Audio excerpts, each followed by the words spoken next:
Hello guys, अस्सलाम वालेकुम। मैं हूँ शाम साकिब और आप देख रहे हैं कैलीग्राफी कुछ विद शाम।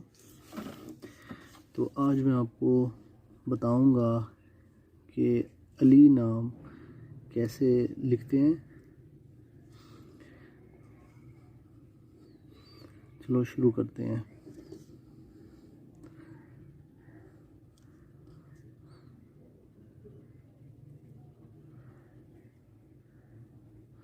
अरबिक लैंग्वेज में एंड ऐसे लिखते हैं, स्टेप बाय स्टेप आप कॉपी करिएगा।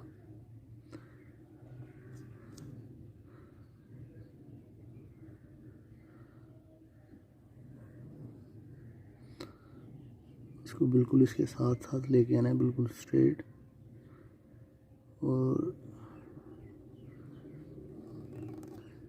ये को ऐसे और फिर ऐसे।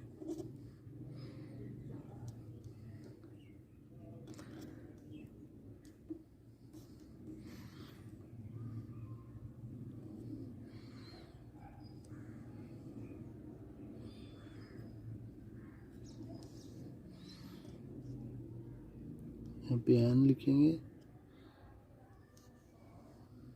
और ये के दो नुक्ते होंगे यहाँ पे से,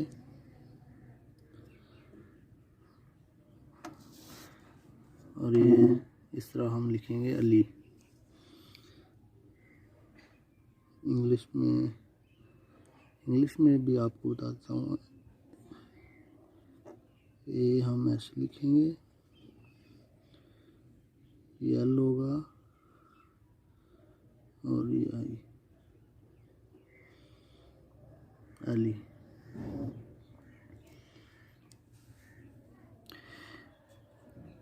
तो आज आपने सीखा कि अली कैसे लिखते हैं, और ये खूबसूरत राइटिंग में है, अरबिक लैंग्वेज में। मिलते हैं एक नई वीडियो में, तब तक के लिए अल्लाह हाफ़िज़।